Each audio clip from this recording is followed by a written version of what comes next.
মাহমুদ আব্বাস জেরুজালেমে আছে কেন? উনি 2-4টা মারতে পারে না? মারে না কেন? এইগুলো বুঝার জ্ঞান হবে না। আপনার ভিতরে ইহুদিদের কিট আছে। এই শিয়ারাই হলে ইহুদি। কি? আচ্ছা বলেন তো, দাজ্জাল কোথায় আছে? বলেন, উত্তর দেন, যেটা জানেন ওটা বলেন। কোথায় আছে দাজ্জাল? জেরুজালেমে। তাই না? বলছে জেরুজালেম আছে। ওই ভাইরাস বক্তা শিখাইছে, ওই ভাইরাস বক্তা সেই দাজ্জাল নাকি জেরুজালেমে আছে। খাটাস বক্তা। তুমি হাদিস পড়ো না, জানো না?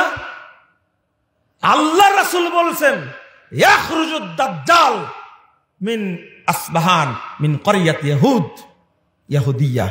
আল্লাহ রাসূল বলতেন দাজ্জাল বের হবে আসবাহান শহরের ইয়াহুদি নামক গ্রাম থেকে, এলাকা থেকে। ওয়ামাহু সাবউন আলফাম মিনাল ইয়াহুদ, আর তার সাথে তখন ইহুদিদের প্রশিক্ষিত 70,000 ইহুদি থাকবে।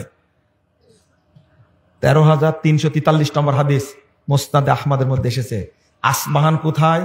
এই যুবক ছেলেরা, তুমি খালি ভাইরাস বক্তার পিছনে দৌড়ে বেড়াও। তুমি শোনো, বলো তো আসবাহানটা কোথায়? আসবাহানটা ইরানের তেহরান থেকে 341 কিলোমিটার দূরে। তুমি সার্চ দিয়ে দেখো। তাহলে ইরানে আছে কে? কে? দাজ্জাল। দাজ্জালকে প্রতিপালন করছে, পুষছে কারা? শিয়ারাই পুষছে। আর আপনার মুখ দিয়ে বের করছে দাজ্জাল নাকি জেরুজালেমে আছে। সি সি সি সি।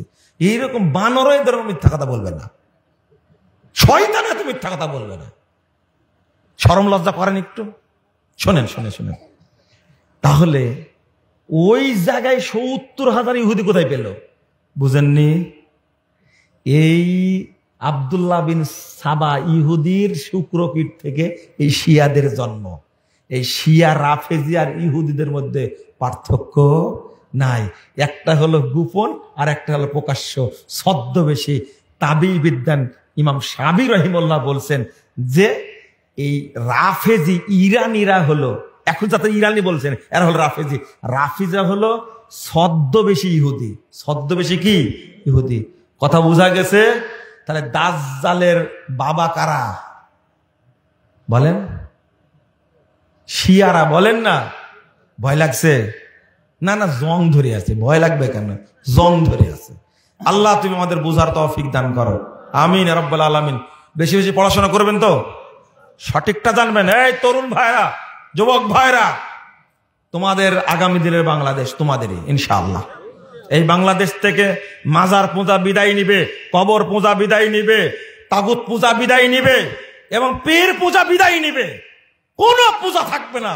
এই বাংলাদেশে একদিন শুধু আল্লাহর ইবাদত হবে ইনশাআল্লাহ, এবং তোমাদের দ্বারা সংগঠিত হবে ইনশাআল্লাহ। আল্লাহ যেন আমাদেরকে বোঝার তৌফিক দান করেন। আল্লাহ আমাদের দেশের মানুষগুলোকে যেন হকটা বুঝার তৌফিক দান করেন, আমিন ইয়া রাব্বাল আলামিন। না, প্রশ্নের উত্তর দেওয়াটা ঠিক হবে না, আজকে আমি অনেক দূরে যাব। পীরের দরবার আছে কি আমাদের গ্রামে? পীরের দরবার আছে অনেক কি নামি দামি লোকের সাথে জড়িত, এর সাথে জড়িত। তওবা তওবা তওবা, আস্তাগফিরুল্লাহ আস্তাগফিরুল্লাহ। যাদের মসজিদ থাকে তাদের মাজার দরকার হয় না। যারা মসজিদ ছেড়ে মাজার করে তারা মুমিন না, এরা মুশরিক। বিড়ি সিগারেট বিক্রি করে জীবিকা নির্বাহ করা যাবে কি? সি সি সি। আপনি যদি পায়খানার মল বিক্রি করেন তাও হালাল হবে, বুঝেননি কথা? কিন্তু বিড়ি বিক্রি করেন না, মেথরের চাকরি করেন প্রয়োজনে, তাও হালাল হোক। কে বলেছে বিড়ি বিক্রি করতে হবে আপনাকে? বিড়ি বিক্রি করা খাওয়া একই সমান পাপ। হ্যাঁ, গুল গুল গুল খাওয়া মানে কি? একজন বক্তা কি বলছে জানেন? যে গুল খাওয়ার গু খাওয়া একই রকম। তাই না না না না, এই কথা বলা যাবে না। শোনেন, বুঝতে ভুল হয়েছে। থামেন থামেন। আচ্ছা, কেউ যদি গু খায়, পায়খানা যদি কেউ খায়, তার কয়দিন নামাজ হবে না? এরকম কোন হাদিস আছে? যে গুল যদি একবার খায় কয়দিন হবে না? তাহলে বেশি পাওয়ারফুল কোনটা হলো? গুলই পাওয়ারফুল বেশি হলো, জর্দাই পাওয়ারফুল বেশি হলো। অতএব গু আর গুল এক জিনিস না। একরকম বলা যাবে না। পায়খানার চেয়ে গুল অনেক অনেক গুণ খারাপ। অতএব যারা এগুলো খায় তাদেরকে পরামর্শ দেন, তোরা পায়খানা খাও, অন্তত এগুলো খাস না। শরম লজ্জা কিছু নাই? আচ্ছা, এদেরকে যদি যারা বিড়ি খায়, তামাক খায়, জর্দা খায়, নেশাজাত দ্রব্য খায় যারা, তাদেরকে যদি আপনি বানরের গোশ রান্না করে দেয়, খাবে ওরা? কেন খাবে না? কেন খাবে না? হারাম তাই, ওর রুচি হবে না তাই খাবে না। তুমি শুনে রাখো, জর্দা গুল খাওয়াচ্ছে শুয়োরের গোস্ত, বানরের গোস্ত রান্না করে খাওয়া অনেক ভালো। কারণ হলো, কারণ হাদিস এরকম না যে শুয়োরের গোস্ত খেলে 40 দিন নামাজ হবে না, এরকম নাই। কিন্তু এই নিশাজাতীয় দ্রব্য খেলে কয়দিন নামাজ হবে না?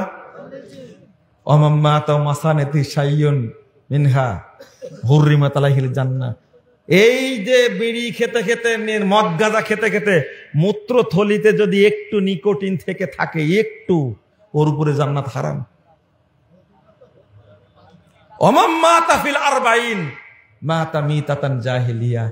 যে ব্যক্তি 40 দিনের মধ্যে মারা যাবে, সে অমুসলিম হয়ে মারা যাবে।